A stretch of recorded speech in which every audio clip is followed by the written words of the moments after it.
السلام علیکم دوستو، آج ہمارا موضوع ہے مہمان نوازی کرنا۔ مہمان نوازی کرنا اسلام میں سب سے پہلے کس انسان نے کی، اور اسلام میں مہمان کے بہت سارے فضائل آئے ہیں۔ حضور صلی اللہ علیہ وسلم نے فرمایا، جو اپنے لیے پسند کرو وہ دوسرے بھائیوں کے لیے بھی پسند کرو۔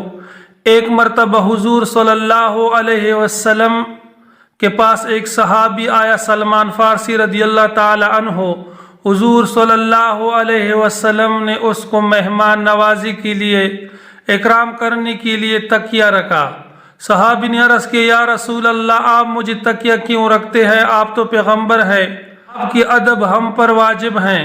حضور صلی اللہ علیہ وسلم نے فرمایا کہ جب کوئی بھائی اپنے مہمان کی عزت کرے گا، اس کو تکیہ رکھے گا، اللہ رب العزت اس کو جنت میں داخل فرمائیں گے۔ ایک دوسری حدیث میں آتی ہے کہ آپ صلی اللہ علیہ وسلم نے فرمایا کہ مہمان رزق لے کے آتا ہے۔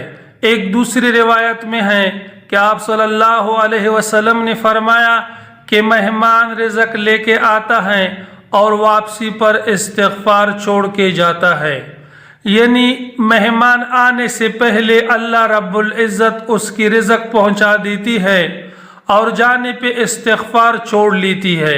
یعنی جس نے بھی جس بھائی کا استقبال کیا، مہمان نوازی کی، اللہ رب العزت بدلے میں اس کے گناہ معاف کر دیے جائیں گے اور نیکیاں بلند کی جائے گی اور گھر میں برکت آئے گی۔ تو میرے دوستو، شریعت نے ہم کو مہمان نوازی کا حکم دیا ہے۔ جب مہمان آ جائے تو آپ کے ساتھ وہ 3 دن تک ٹھہر سکتا ہے۔ دن ٹھہرنا مہمان کی حقوق ہے۔ اس کے بعد اگر آپ کے ساتھ بیٹھ جائے تو یہ آپ کی احسان ہوگی اس پر۔ اللہ رب العزت کو سخی بندہ پسند ہے اور بخیل کو اللہ رب العزت پسند نہیں فرماتے۔ چاہے وہ جتنا بھی تہجد گزار ہو، روزے رکھنے والا ہو، زکوٰۃ دینے والا ہو، حج کرنے والا ہو، لیکن بخیل ہے وہ جنت الفردوس میں نہیں جائے گا۔ سخی جتنا بھی گناہ گار ہو، اللہ رب العزت اس کو جنت میں داخل فرمائیں گے۔ میرے دوستو، مہمان کو عزت دو، مہمان کی قدر کرو۔ یہ نہیں ہے کہ ان کے لیے بڑی تکلفات کیا کرو، لیکن جو گھر میں بھی پکا ہوا ہے، جو بھی ملا ہوا ہے، ان کو تھوڑا اچھا خاصا بنا کر مہمان کے سامنے پیش کرو۔ ایک دفعہ کا ذکر ہے کہ ایک مسافر راہ گزر جا رہا تھا، راستے میں اس کو بھوک لگی، ایک گھر کو آواز دی، اس میں ایک عورت تھی۔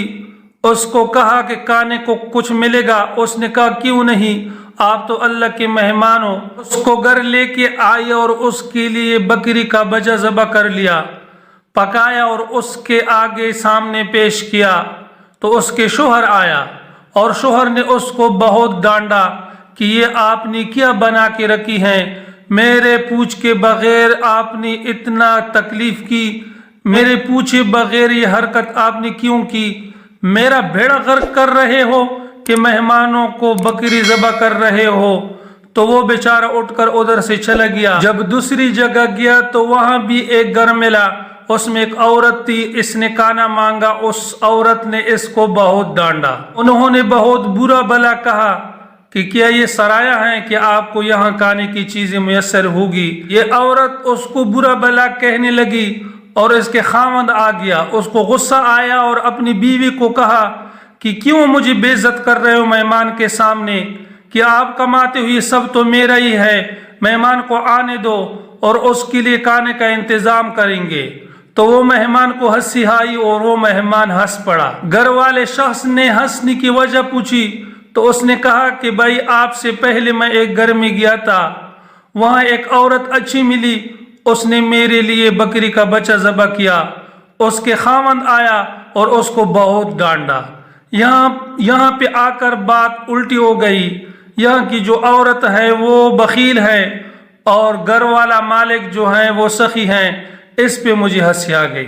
تو وہ شخص بولا کہ وہاں جہاں آپ گئے تھے اس جگہ پہ جو مرد تھا وہ اس کا بھائی تھا اور جو عورت ہیں وہ میری بہن ہیں، یعنی ہمارے اندر اللہ رب العزت نے سخاوت رکھی ہے اور ان لوگوں کے اندر اللہ نے بخل رکھی ہے۔ تو میرے دوستو اپنے مہمان پر تنگ نہ جایا کرو، مہمان رزق خود لے کے آتا ہے۔ اور سب سے پہلی جو مہمان نوازی کی تھی وہ سیدنا حضرت ابراہیم علیہ السلام سے ہے کہ حضرت ابراہیم علیہ السلام بہت مہمان نواز تھے۔ مہمان نوازی کا دور حضرت ابراہیم علیہ السلام کی ایجاد ہے۔ اللہ ہم سب کو مہمانوں کی قدر کرنے کی توفیق عطا فرمائے اور نیک کام کرنے کی توفیق عطا فرمائے۔ تو بھائیوں سے گزارش ہے، اگر ویڈیو اچھی لگی ہو تو چینل کو سبسکرائب کرے، ویڈیو کو لائک کرے، اپنا بہت سارا خیال رکھیے۔ ملتے ہیں اگلی ویڈیو میں۔